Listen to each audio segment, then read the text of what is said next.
Okay, hello everybody. Today's date is October 11th, 2021, Monday. No, it's actually, I think, October 12th, so I apologize for that. Monday, San Diego, California. And so, what I'm going to do in this video is I'm going to talk to you about a strategy that was developed by me way back in 2003, 2004. And I think that the best way for you to get the biggest pictorial representation in your mind pertaining to the development of the strategy, the implementation of it, and the effectiveness of it is to listen very carefully to my statements, meticulously, so that when I continue to expose details, because what I'm going to do in this video is my initial statements are going to lay down the foundation. And then I'm going to talk about how I implemented this strategy into a step-by-step process. And then at times effected this strategy into action that massively assisted in compelling perpetrators to do things more out in the open so that they could be boxed in and showcased for their attachment to this crime. One thing that you will discover about gang stalking crimes when you research them extensively, because this is a massive crime, one thing that should be understood from the onset about this crime is that this crime will literally go to every length and any length, okay, to protect every single thing it does. And not only, and that includes protecting every single person and place that they use, which you will also be able to determine that employment descriptions play a huge role in this crime as well. So we're dealing with a crime that is perpetrated as a program, completely protected from A to Z, from 1 to 10, and that will destroy a gang, what is left of the gang stalking victim's life, and even the life itself, if the victim starts to get too large in their exposures or starts to outwardly, even publicly, demanding their rights to be observed in order to get this program to stop against them and to demand for justice concerning any or all crimes that the victim has factually endured. So I'm going to go ahead right now and I'm going to segue into this metaphorical example. Now, I'll probably make another video dedicated to this subject matter, so you can consider this video title series, because it's going to be a video series. You can consider this video series, its title to be Northside 777 Gang Stalking, Entrapping Gang Stalking Perpetrators. Just trying to keep it simple here. So what I did was, I didn't discover gang stalking by its name online until the date of June 9th, 2009, at the Bloomfield Hills Library, located off of Lone Pine Road and Telegraph Road in Michigan, Bloomfield Hills, Michigan. At the time, I was living in Dearborn, Michigan, so I used to have to take 2 buses at times. Other times, I just had to take 1 bus. No, I'm sorry, I actually had to take 2 buses. I had to take it's been over 11 years since I've lived in Michigan, so I'm having a hard time remembering what bus I caught at Michigan and Outer Drive. If it was the Telegraph bus or not. But anyways, the Telegraph bus is what took me 95% of the way of, concerning the entire trip to that library from Michigan. And I actually had a doctor appointment on that day. And by the way, that doctor I need to start exposing as well, a Dr. Barbara Fisher from either Birmingham or Bloomfield Hills, Michigan. I got to start exposing her concerning falsified statements that she made on a diagnostic documentations after I went and seen her concerning a learning disability. And so trust me, I'll eventually get to that. But anyways, on that particular day, I had an appointment with that doctor, and a girl, I guess you'd call her a woman that I had met in Dearborn, took me there, and this woman I actually found out later on, and was actually even already in the midst of discovering. I was like in the preliminary discovery of finding out that this woman actually who took me there was intimately, deeply involved in this crime against me and had no clue about it for years. Oh, absolutely. Because I was suffering gang stalking many, many, many, many, many, many years before the open community-based gang stalking started happening towards me in Michigan in 2002, late 2002.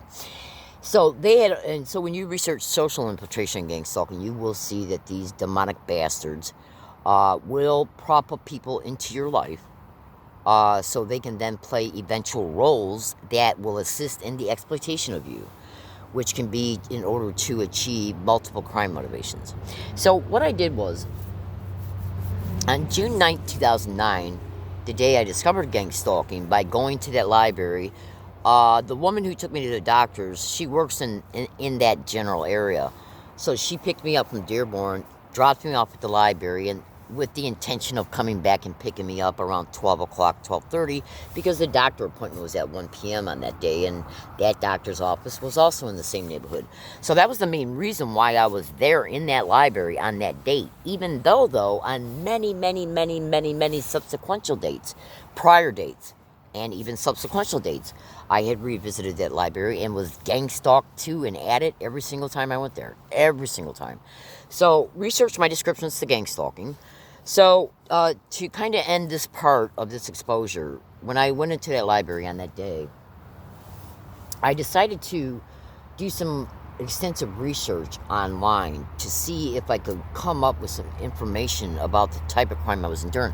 Because you got to remember, when I was living in Dearborn, Michigan, my life was very, very, very socially isolated within a certain group of people that had socially infiltrated my life, which is how I got introduced to this woman, by the way.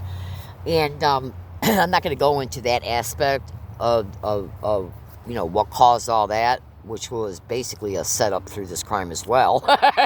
You just would not believe what gang stalking is massive. You just would not believe it.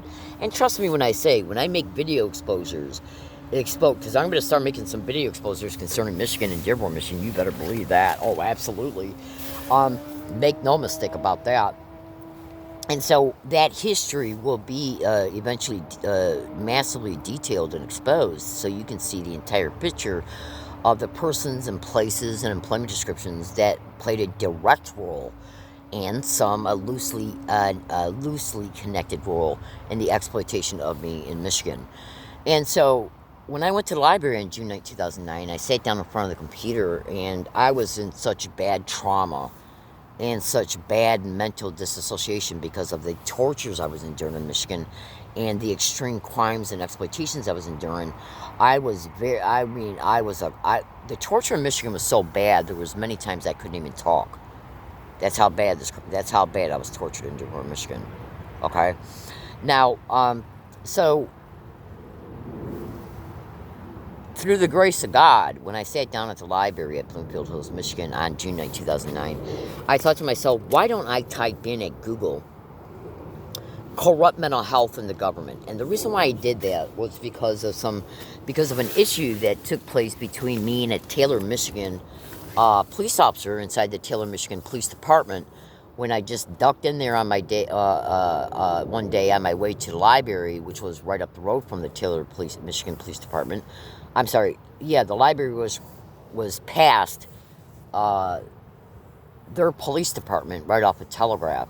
And so I had this all of a sudden thought pop into my head to go in there, and I ended up being victimized in extreme ways, which ended up connecting a hospital to a large part of many crimes I endured for years to come. So just hear me out. I know a lot of holes are in your understanding right now because I'm not giving you a lot of details, but that's the thing that's one of the biggest things about gang stalking. There's so much connected to this crime. It's very easy to get bogged down into sub-details, and you then end up only sharing 2 or 3 minutes of the original subject matter. So let me just kind of move forward. So when I went to the library and I sat down at their library computers and I typed in corrupt mental health and the government and I pressed enter on the keyboard, and every single website that came up was about gang stalking.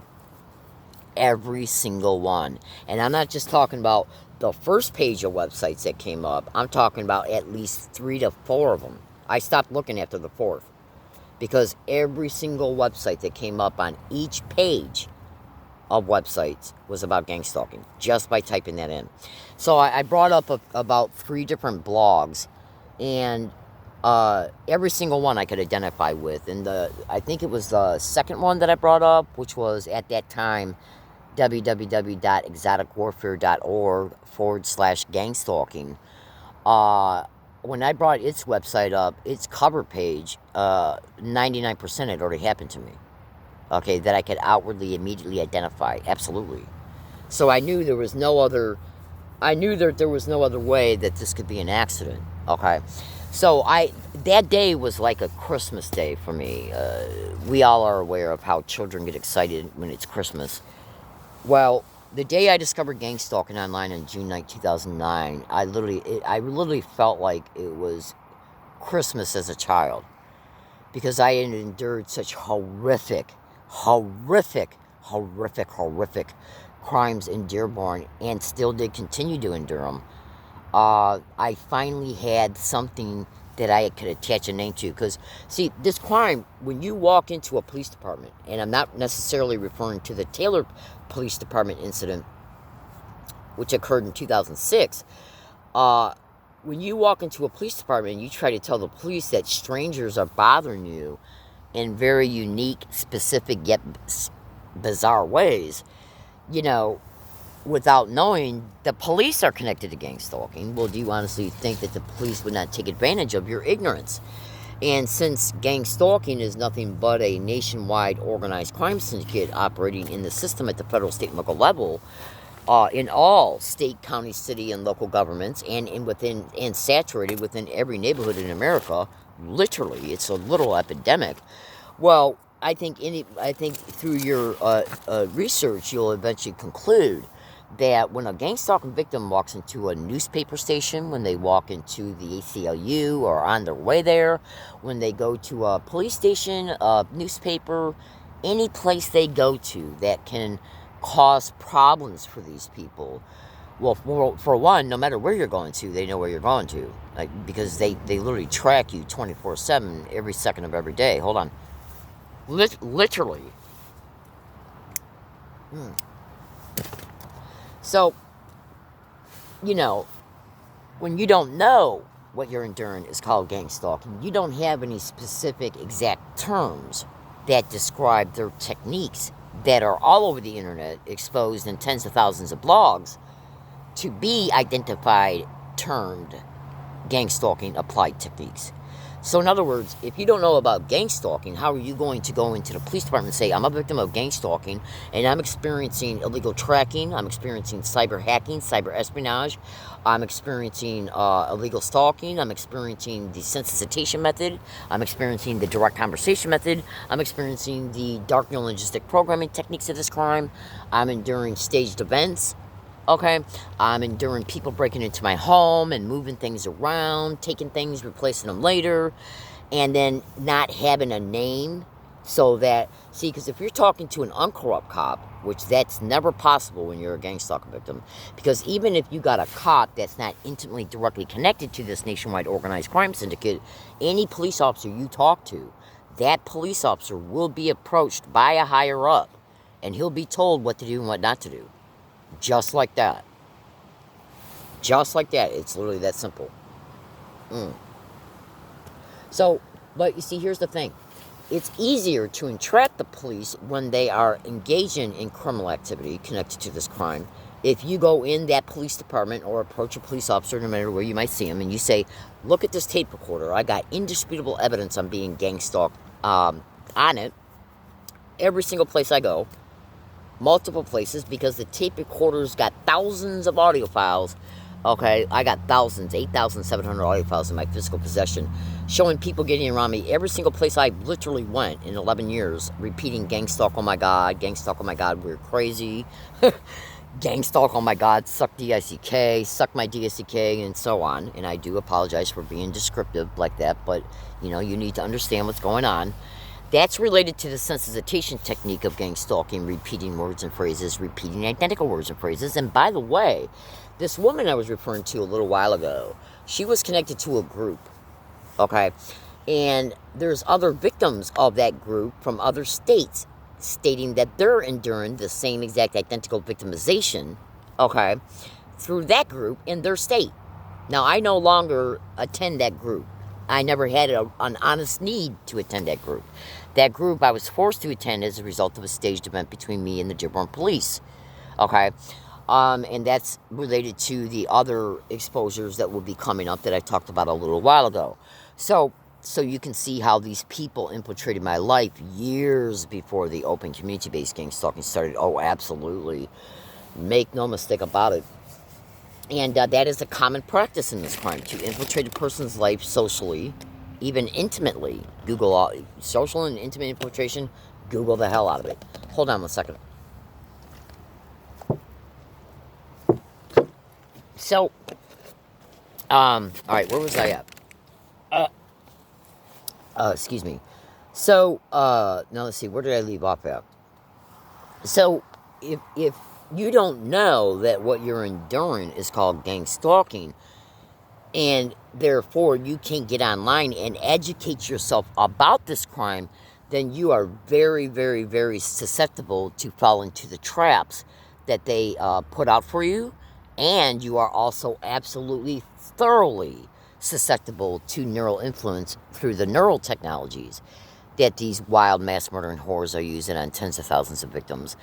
Some of that neural technology can be remote neural monitoring, voice to skull with voice morphine, the microwave hearing effect, the criminal use of holosonics, ultrasonic sound bone conduction.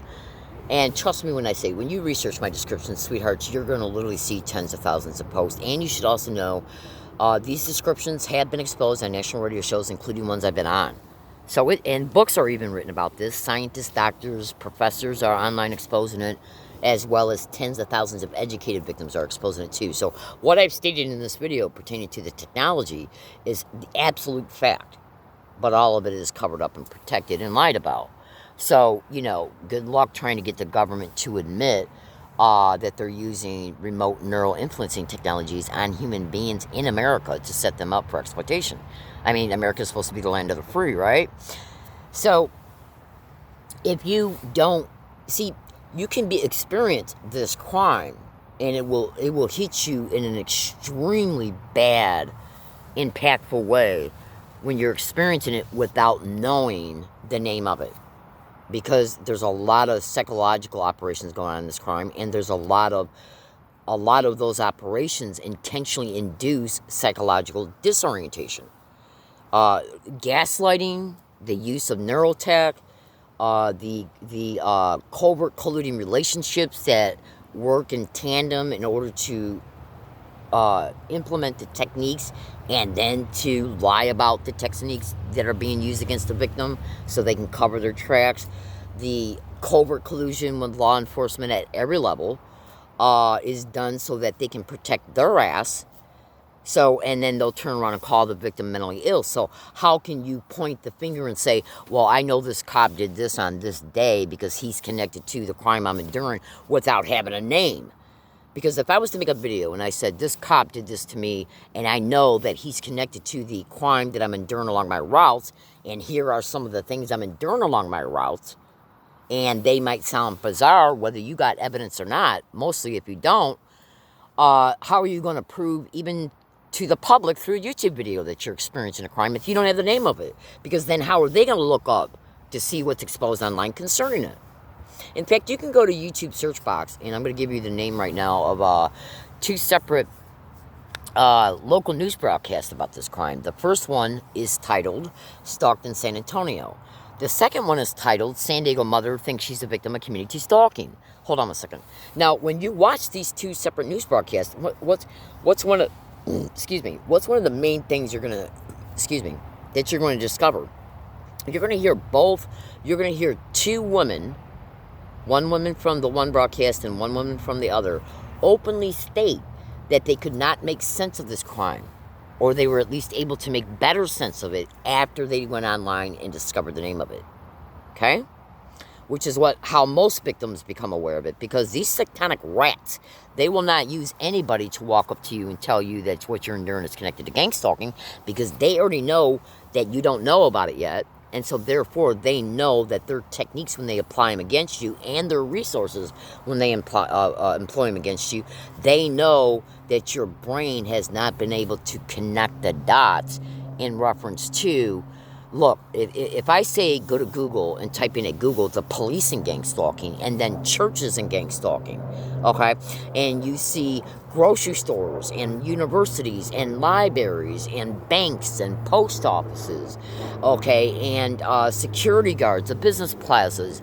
I mean, think of anything that you see pretty much in your community and type it into gang stalking. Coffee shops, okay, grocery stores, restaurants, movie theaters. If I say that I'm enduring a unique yet specific yet somewhat bizarre type of behavior at a grocery store, and then leave there and then endure it in a coffee shop in the same exact identical way, how am I going to report that to a cop if I have no evidence? What am I going to do? Call up the police and say people are putting their hands to their face in a specific way everywhere I go? Intentionally, deliberately, right in front of me? What am I going to do? Say that people are repeating identical words and phrases everywhere I go? To a police officer, when it's widely reported that police are directly connected to this crime, even though you don't know that yet. So do you see how you can get entrapped by telling the truth to a criminal? Because the police officer has already been notified that you're going there, and they've already been told that you don't know yet about gang stalking. In fact, they can be some of the main hosts of it. So then they would already know that you don't know yet about gang stalking. So they'll then just play their role and say, well, what you're saying sounds bizarre. What you're saying sounds like the symptomology of a mental illness. That's a method of gang stalking. Google that. So you see, this crime will take advantage of your ignorance. It wants to keep you in psychological disorientation and psychological confusion, because they know that mixed in with all the trauma and its effects that you're enduring through other aspects of this crime is going to keep you in that massive psychological disorientation. My fellow American citizens, how does Northside 777 mix into the mix of all this? Well, when I was being gang stalked in Michigan when it first openly started in late 2002, okay, and I suffered it for 7 years without having a name for it. Because it started in late 2002 and I found out about it in the middle of 2009. So I suffered this horrific criminality for 7 full years once the community-based gang stalking started in 2002. But it was already going on for years in other ways. So I endured horrific, extremely heinous crimes in Michigan repetitively. I experienced massive trauma daily and torture pretty much daily as well. Now, so try walking around when your brain is in a traumatic brain injury state, while your brain is in a disassociated state, while your body and brain is in a hypervigilance mode, because your body and brain is constantly telling you that it's being intruded upon and tortured. Research electromagnetic weapons and gang stalking, and the other types of weapons, technological weapons that are widely reported to be used in this crime. And so when you're in this non-stop state every day, including while you're being sleep deprived, Google that to gang stalking, they already know they're intentionally beating you down. Mentally, physically, psychologically, spiritually, financially, emotionally. That's those identifications that I just stated here in the last 10 seconds is one of the main things that they do to you endlessly in this crime. Because they need you battered down. They need you in the most deepest, bottomless pit of victimization that they can put you in and keep you in daily. because it assists in many other aspects of other things that are going on in this crime. And I apologize I wasn't able to expand on that statement there. But as I continue to make these videos, trust me, you'll understand it. You will absolutely understand it with no problems whatsoever. So when I seen the movie North Side 777 with James Stewart, in earlier or mid 2002, I liked it, and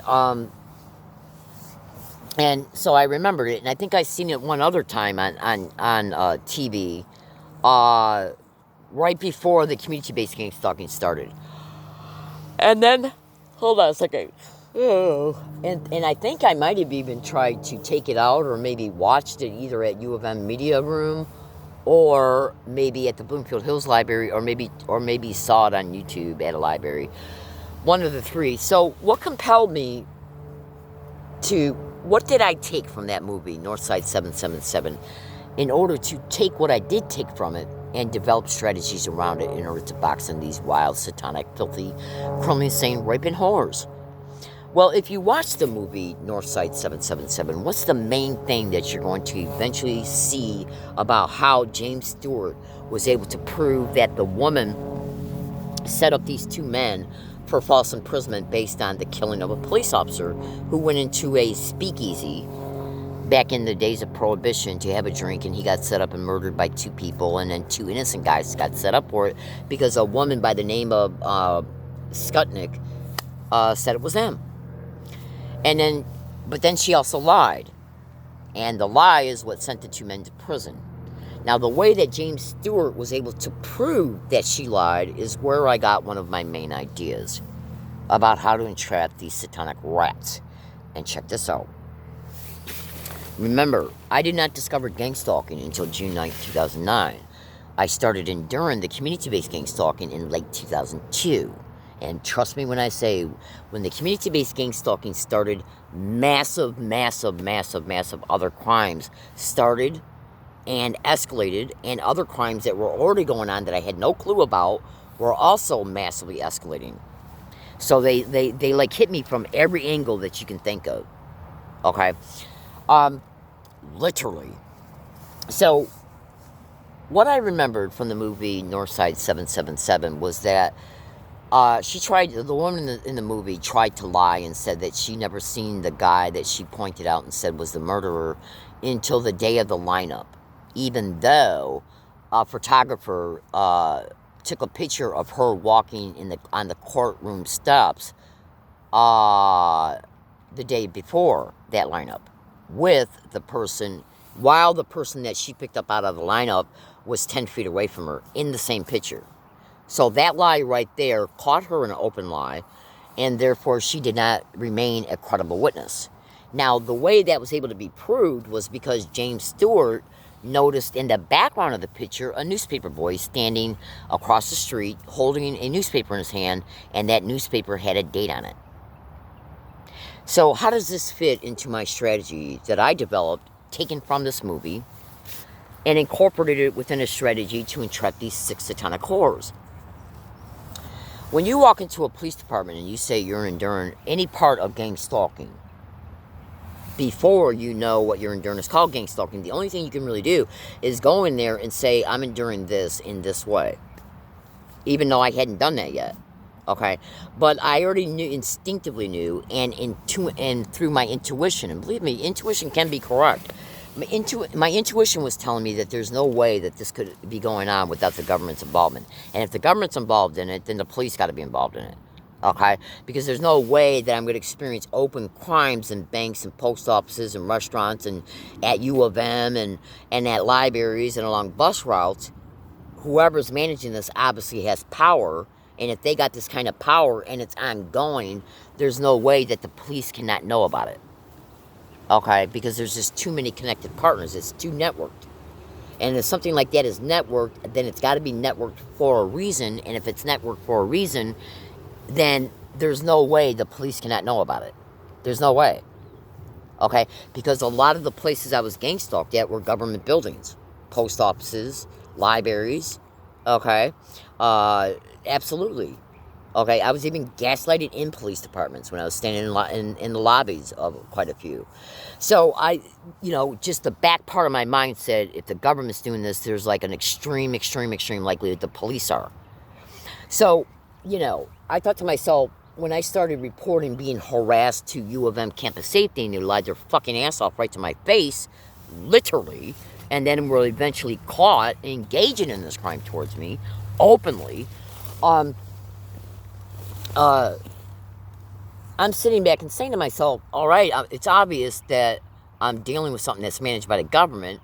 At the same time, if it's managed by the government and the cops are involved in it, then you better be damn sure they're going to cover it up, and they're going to lie about everything. They're going to lie about when I eventually go and report anything to them connected to this crime. Because if the police aren't involved in this crime, they're not going to participate in any type of cover-up or false documentation about you or any other thing that they have the capacity to do against you through this crime, no matter how well they camouflage the original intent concerning everything they do. So I could already see that the police were involved in it even before the first police officer did an open action directly towards me that would tell me that he is. The back of my mind's eye was telling me it. My common sense was telling me it. My critical thinking was telling me it. My intuition was telling me it. And my sixth sense was telling me it. And I ended up being absolutely right. So, when you're deliberating all this and you're looking at all the little different pieces of your experience, and then you realize that there's no way this can be going on without the government's involvement or even the management of it, and then obviously the police's connected role to it, you think to yourself, well, how then can you entrap wild animals who do nothing but lie about their crimes? Well, I could see that a lot of the behaviors I was enduring was identical everywhere I went. So if you make an email file on June 1st, 2006 or 7, and say, I'm in this library and I'm enduring this specific type of behavior, and this specific type of behavior I identically endured at Kroger's grocery store 2 days ago. And then on July 2nd, you catch that identical verbal harassment on a tape recorder. Your tape recorder's got an electronic time and date stamp on it. And then you cross-reference that to the electronic time and date stamp of the email. Just like in the movie Northside 777. No one can deny that something occurred on an earlier date if you got proof that a behavior was witnessed on that date after you prove you experienced it on a later date. Okay? There's no way you can deny it. Because gang stalking operates, its crime itself is very unique, and it's very specific, and it's very methodical, and it's very exacting. No other crime operates in the same way that many of the applied techniques of gang stalking operate. No other crime does. All right, now I'm approaching the 33-minute and 9-second mark, so I'm going to be segueing into the second video of this two-part video series, so hold on.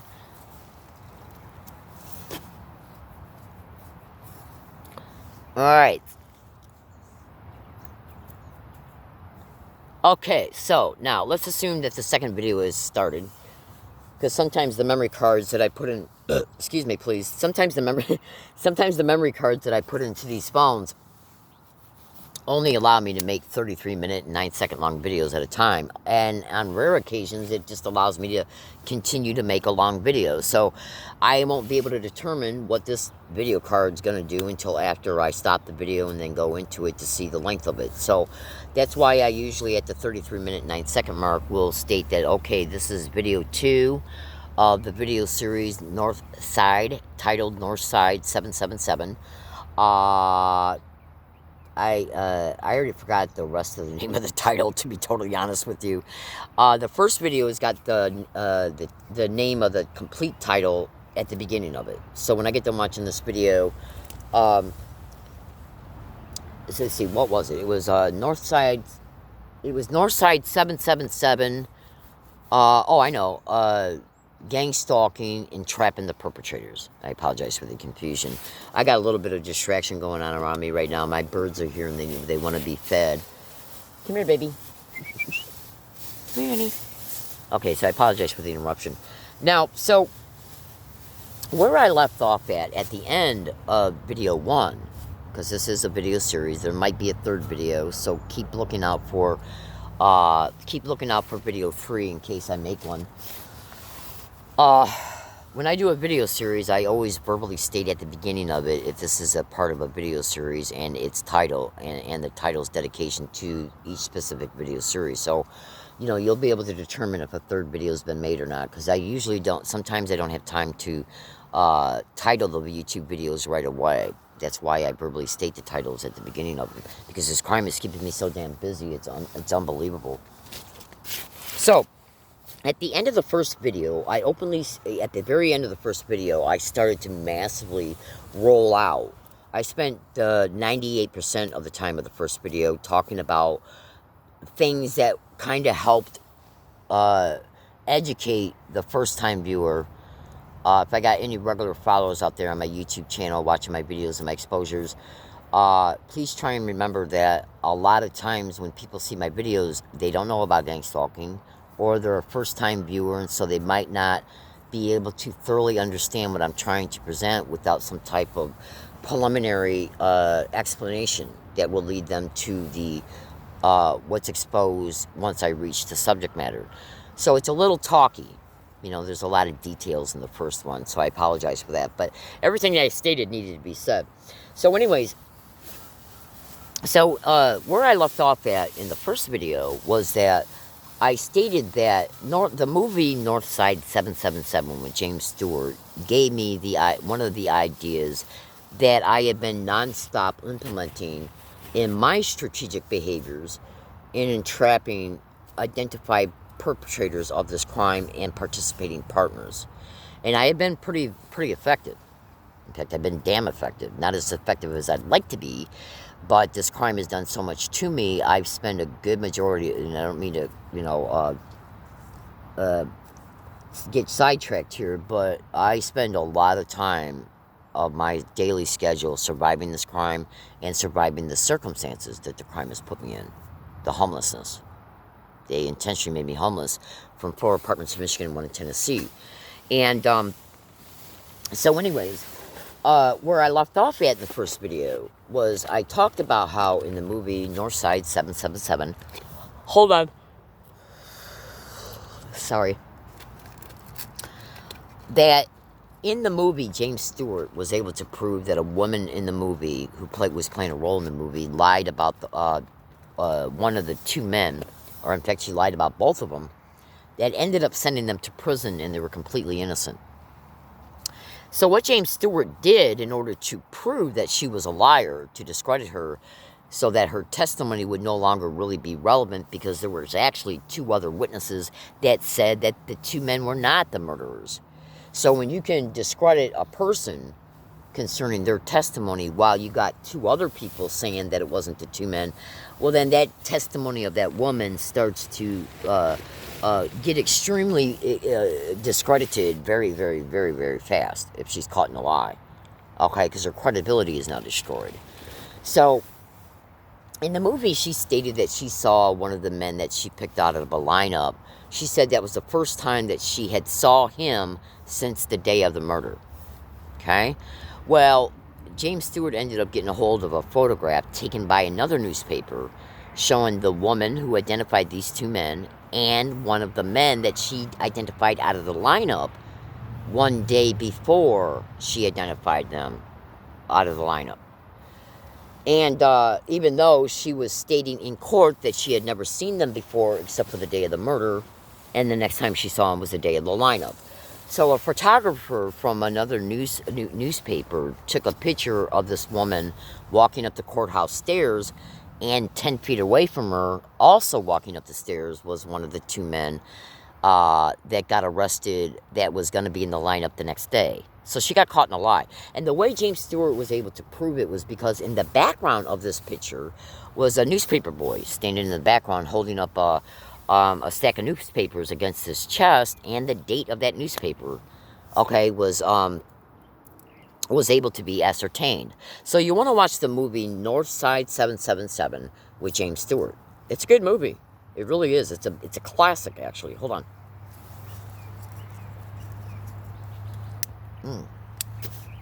So what did I take from that movie? that where I got sat back and I looked at what was happening in that movie. And then when I saw it in 2002, early and mid 2002, and I think one or two times between 2002 and 2004 or 5, I started remembering the technique that James Stewart used. And why, when I was remembering it, because I was looking for ways to entrap these psychotic rats in Michigan, because they were nothing but absolute friggin' liars. Gang stalking will walk right up to your face and gaslight you right to your face, and if you say something to the person who's gaslighting you, they will deny it right to your face, that they just did it 2 seconds before. And if you say, I know you're lying, I caught you on tape, here's the tape recorder, let's listen to it, that person will look for a reason to leave and leave. How are you going to stop somebody from leaving? You should also know when they stage events or they see ones unfolding, they'll bring in witnesses to the event. Or it all depends on where the event's happening at. If it's happening in a grocery store or a bank, the psychotic rats will get the managers in the grocery store to be used against the victim. Make no fucking mistake about it, and please excuse my language. They will literally go to that length. Now hold on a second.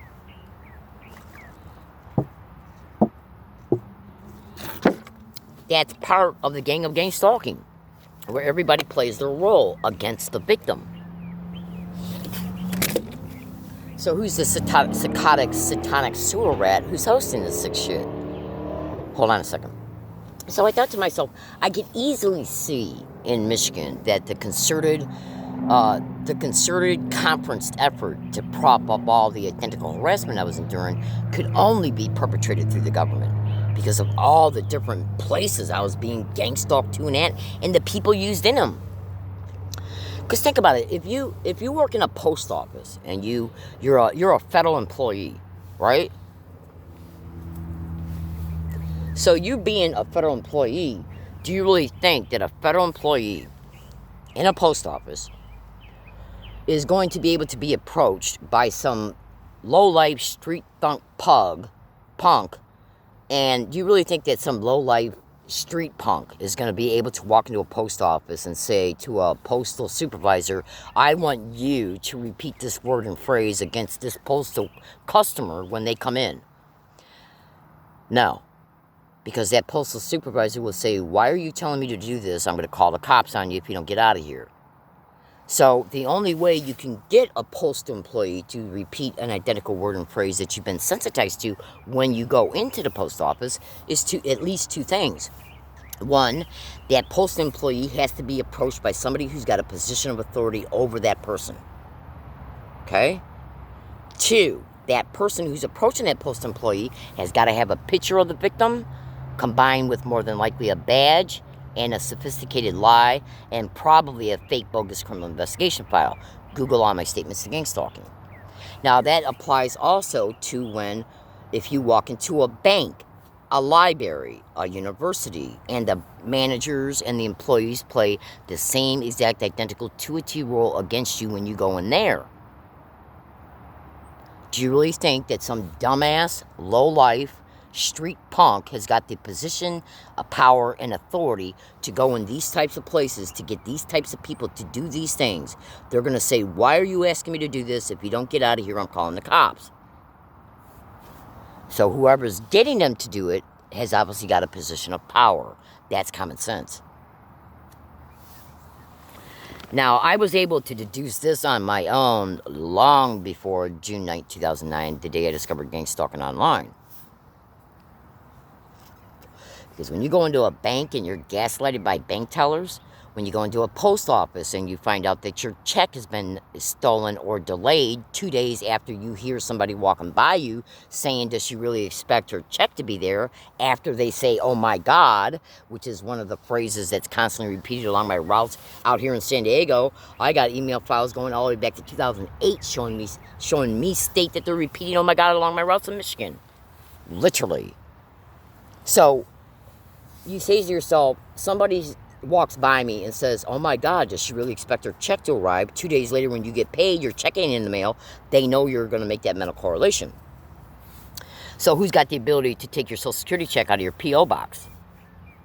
and keep it out of there for 5 days, 10 days, 12 days. A postal employee. And who told the person to walk by me to say it? That also occurred out here in San Diego in 2006. I got a notary proving me saying it. Oh, absolutely. Notarized through a San Diego notary, out and date and stamped by a notary. Okay?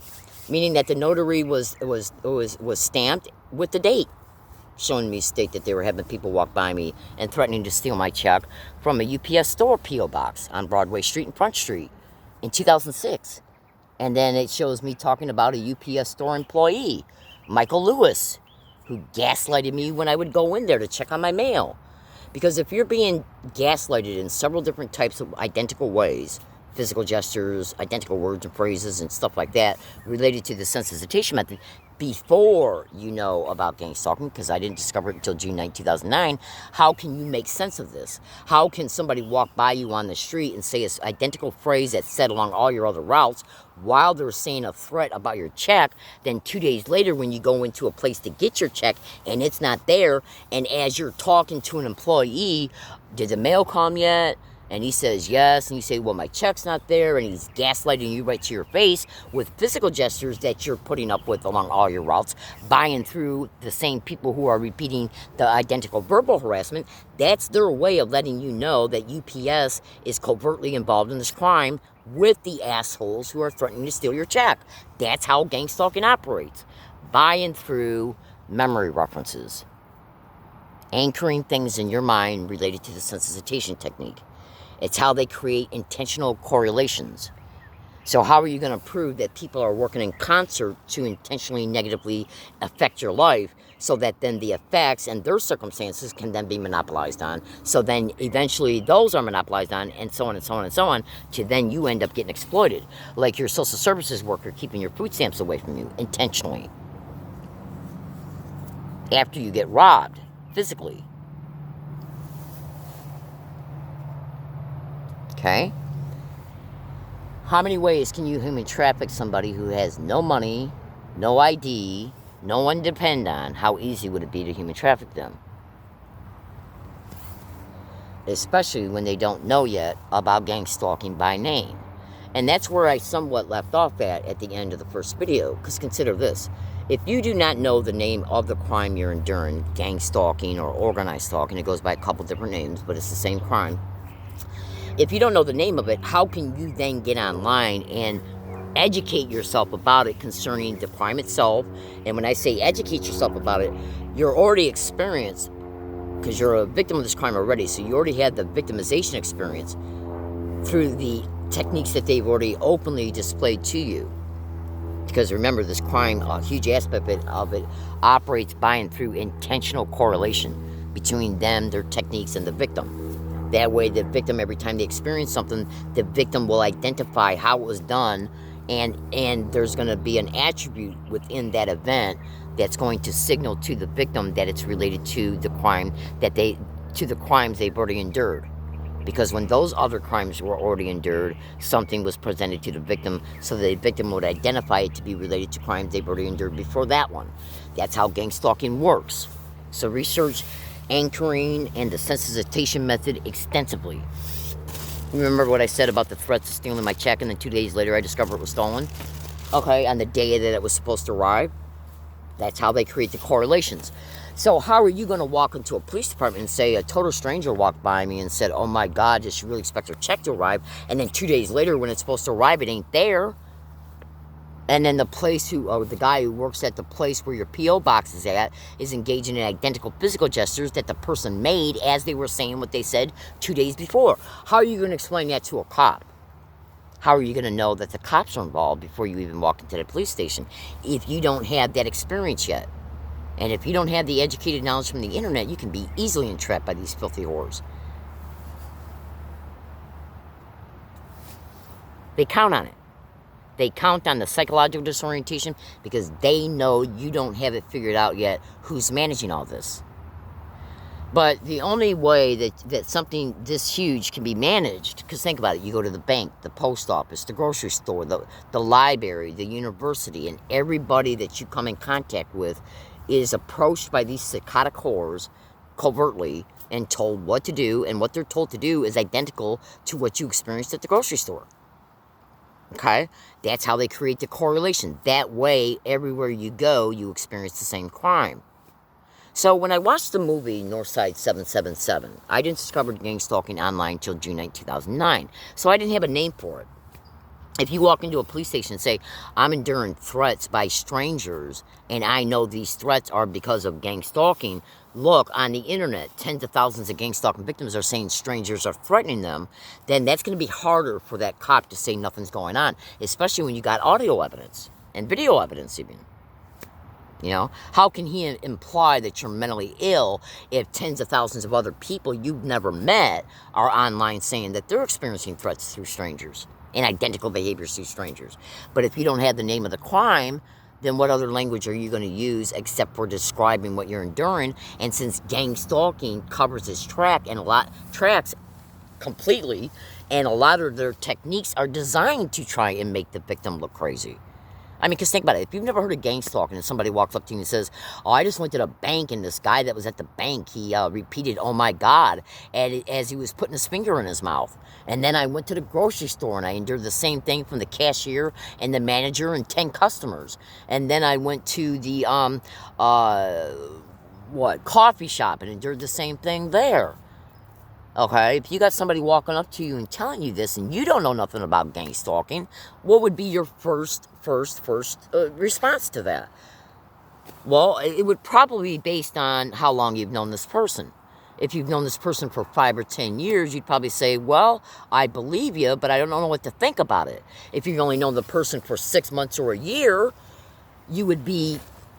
a little bit of that thinking would probably creep in that, well, you know, maybe this person is developing some type of issues. Gang stalking relies on that. See, because you got to remember, a lot of gang stalking techniques have to be designed to blend in with everyday environments. Otherwise, when they're intentionally creating and re-employing these correlations to the victim, it would be outwardly apparent to innocent onlookers who are also in the environment. So when you go to Google and you research all the different things that a victim is sensitized to, coughing, laughing, clapping, clearing your throat, whistling, and all the different physical gestures and the color coding and the repeating of identical words and phrases, you're going to see that these are massively identified techniques about this crime exposed by tens of thousands of people. So that right there will automatically tell you that this, yes, is a crime. Okay, and that it does operate on a template of techniques and applied methods and tactics, and is doing specific things in the way they're doing it, so that their behavior can camouflage and be blended in within the environment. Because most people, at some point in their life during the day, will put their finger to their face, or to scratch their face or something, or to repeat a word. Okay, like if you were out in the grocery store and you heard somebody say, oh my God, you wouldn't think twice about it. You'd have no reason to say, okay, well, that's got to be gang stalking. No, because you don't know anything about gang stalking. You don't know anybody that's being gang stalked, and you don't know, and you've never heard or seen anybody's testimony online showing them state every time they go in the grocery store, people repeat, oh my God. Okay, so why would you think that when you hear somebody saying, oh my God, is connected to gang stalking? Because oh my God is something that can be said anywhere.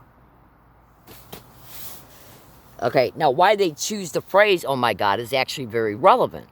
And I've talked about that somewhat in prior videos, and I'll expand on that in detail more when I continue to make other videos. And trust me when I explain it in detail and give you the psychological operations behind it, you'll see it with no problem. So you're just gonna have to trust me on that until you hear the exposure. So, try walking into a police station, okay, and telling them that you're enduring unique, specific, methodical techniques being applied against you, but yet they're very bizarre, especially if you have no evidence.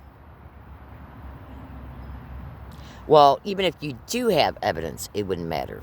Because the cops will already be told to deny they know anything about gang stalking. And if you press the matter, they'll even claim you're mentally ill, even when you got audio evidence, even when you're playing it to them. So, when you put in a tweet on Twitter, say it's June 1st, 2014, and you put a tweet on Twitter saying, I'm going to go to Ralph's grocery store. And we're going to see if my tape recorder picks up anybody saying gang stalk, oh my God, suck D-I-C-K. You then make the tweet and send it. And then after you put it on Twitter, you then take a snap screenshot of the tweet. Then you take that tweet and the snap screenshot and send it to your email account. Now the tweet has now got an electronic time and date stamp on it, so does the email. So does the snap screenshot. Right?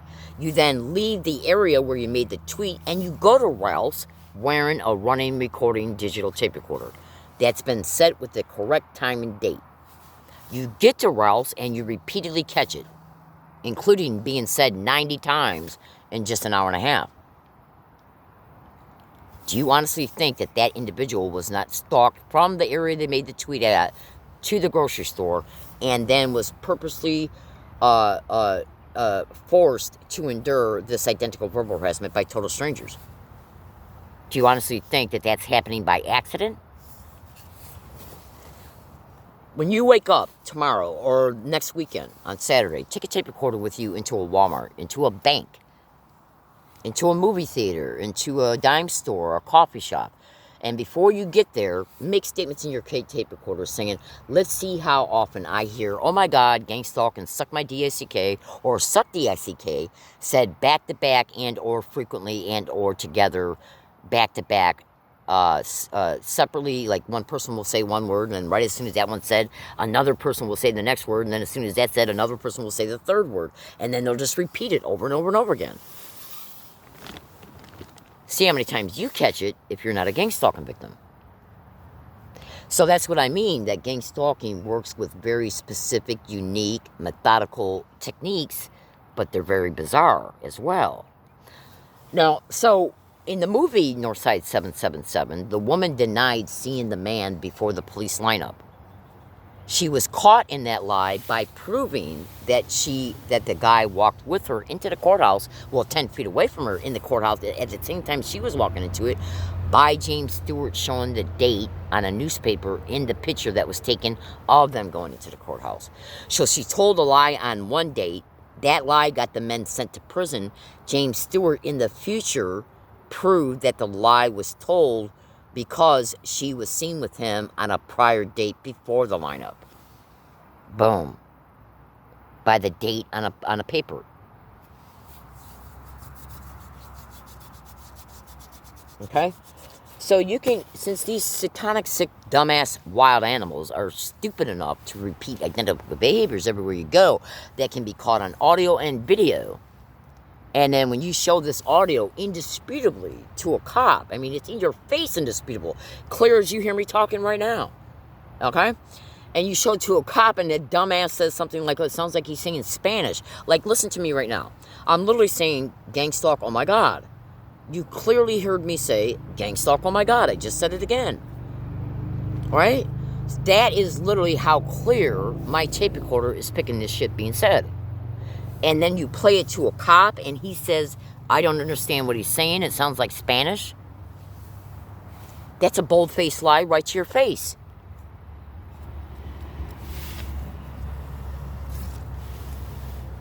Right? So, if a cop tells you that he doesn't know anything about gang stalking, and you tell him that gang stalking is exposed all over the internet by scientists, doctors, researchers, professors, tens of thousands of educated victims, including even evidences online concerning it, and then you show them audio and video evidence, they have no way in the future of saying, we don't know anything about gang stalking.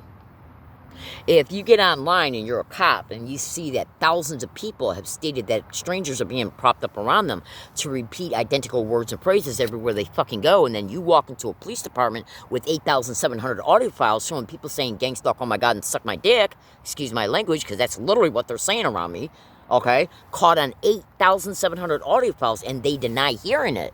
And then you turn around and you take those tape recording audio files to an audio forensic specialist and his computer picks it out. And speech therapists and speech linguists, okay, identify that that's what's being said. You can hear them and clearly see it's being said. Do you honestly think that cop is not lying straight to your face?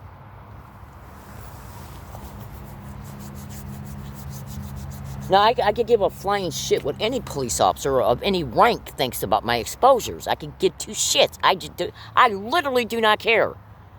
Because they don't care about my rights, the crimes I've endured, the money I've lost, the time I've lost, the suffering I've endured. They don't give a shit at all. So I don't give a flying crap what they think about me exposing them. At all. It's literally that simple. Okay?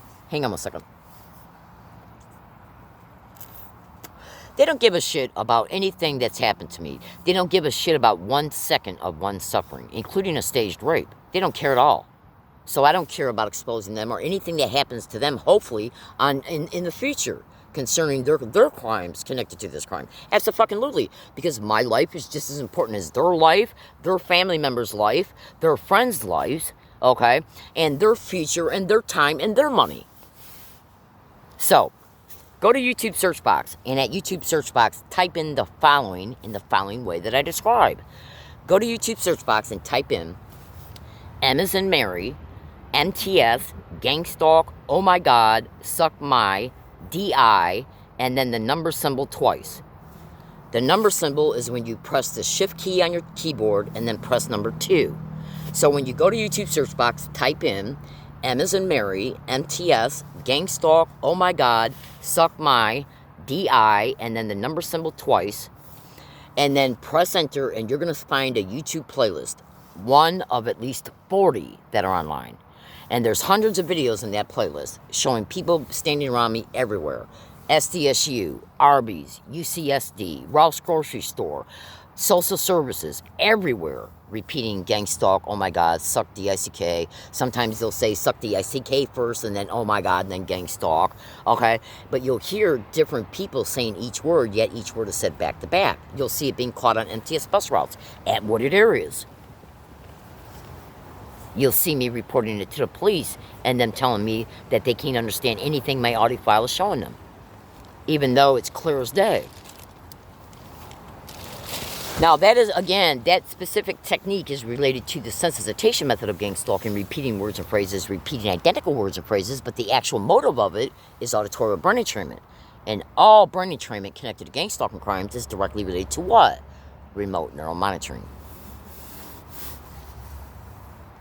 So go into this YouTube account you're watching this video through, and when you see the videos of the remote neural monitoring, non-consensual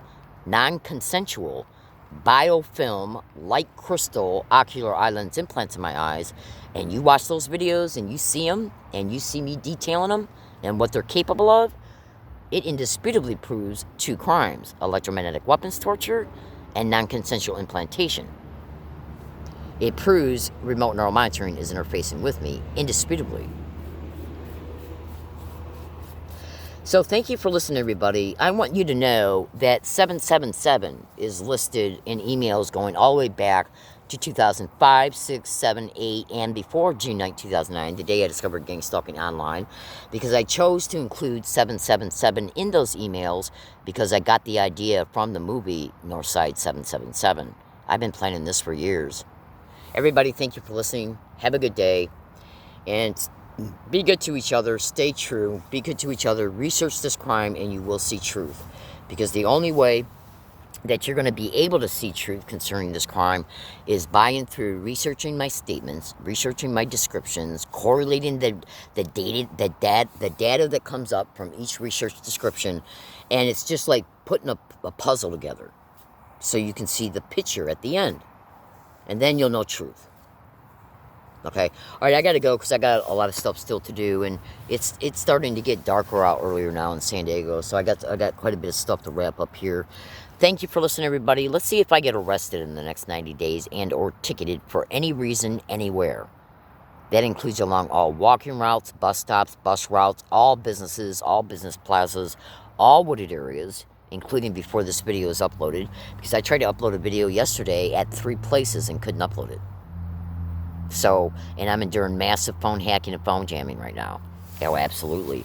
So, follow me on Twitter. My Twitter handle is @HIGGINSGGGG. That's all lowercase.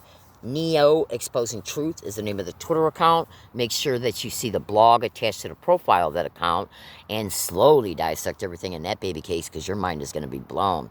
Thank you for listening, everybody. I appreciate your patience and your time. Please research this crime and you will know truth. And please say a prayer for my safety. Have a good day, everybody. Bye-bye.